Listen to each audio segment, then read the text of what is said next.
Hello guys, welcome back to റോൾ റോം റലീഷ്. ദ വൺ സൂര്യ അഭിനയിച്ച കറുപ്പ്, നടിപ്പിൻ നായകൻ സൂര്യ അഭിനയിച്ച Karuppu. Written and directed by RJ Balaji. Writers 4 പേരും കൂടെ ഉണ്ട്. Ashwin Ravichandran, Rahul Raj, TS Gopikrishnan, Karan Aravind. Produced by SR Prabhu, SR Prakash Babu.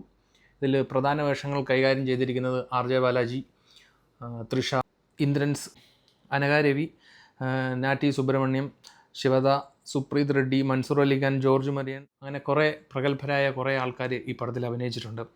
ഇതിൻ്റെ സിനിമാട്ടോഗ്രാഫി GK വിഷ്ണു ആണ്. അറ്റ്ലിയുടെ സ്ഥിരം ആളാണ് ഈ GK വിഷ്ണു. പുള്ളിയുടെ മെർസലാണെങ്കിലും ബിഗിലാണെങ്കിലും ഇനി വരാൻ പോകുന്ന അല്ലു അർജുൻ പടമൊക്കെ പുള്ളി തന്നെയാണ് cinematography. Music by Sai Abhyankar. He's a proven musician. നമുക്കറിയാം പുള്ളിയുടെ എല്ലാവർക്കും ഭയങ്കര ഹിറ്റാണ്. ഓൾറെഡി ഇതിൻ്റെ 4 പാട്ട് റിലീസ് ചെയ്തിട്ടുണ്ടായിരുന്നു. 1 ഹിറ്റായിരുന്നു. മ്യൂസിക് ആൽബം ആയാലും അതിൻ്റെ ലിറിക്കൽ വീഡിയോ ആണെങ്കിലും എല്ലാം ഭയങ്കര ഹിറ്റായിരുന്നു. സോ ഞാൻ ഈ പടം കണ്ടപ്പോൾ എനിക്ക് കിട്ടിയൊരു ഫീൽ എന്ന് പറഞ്ഞു കഴിഞ്ഞാൽ 13 വർഷത്തിന് ശേഷം സൂര്യയുടെ ഒരു ഗ്രേറ്റ് കംബാക്ക് എന്ന് തന്നെ പറയാം.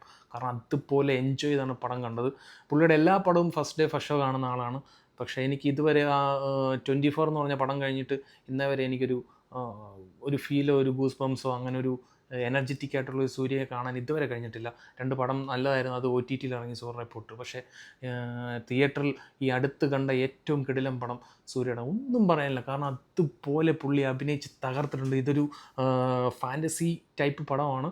ഓൾറെഡി നമുക്ക് ആ ഒരു മൂഡ് ക്രിയേറ്റ് ചെയ്യാൻ പറ്റിയിട്ടുണ്ടെങ്കിൽ പിന്നെ അങ്ങോട്ടുള്ളതെല്ലാം നമുക്ക് എൻജോയ് ചെയ്യാൻ പറ്റും. അതുപോലെ ഞാൻ എൻജോയ് ചെയ്തു. കാരണം ഒരു ബഞ്ച് ഓഫ് ഓഡിയൻസിൻ്റെ കൂടെയാണ് ഞാൻ ഈ പടം കണ്ടത്. ഞാൻ സൗദിയിലാണ് കണ്ടതെങ്കിലും വൻ അടിപൊളി മൂഡായിരുന്നു.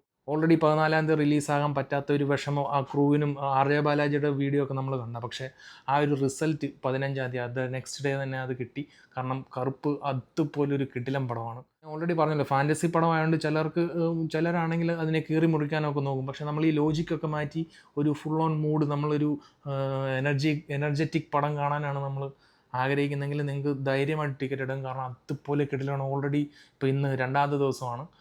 ഓൾറെഡി 70+ crore കളക്ഷൻ ആയി കഴിഞ്ഞു. ഇതിൻ്റെ ഒരു തിരക്കഥ പുള്ളി പറയുന്നത് 32 മാസത്തോളം എടുത്താണ് പുള്ളി ഇത് സ്ക്രിപ്റ്റ് എഴുതിയത്.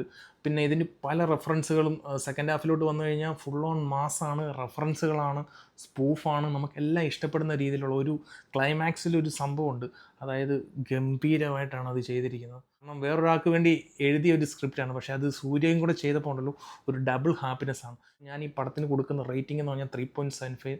എല്ലാവരും പോയി കാണണം. അടിപൊളി പടമാണ്. Watch it.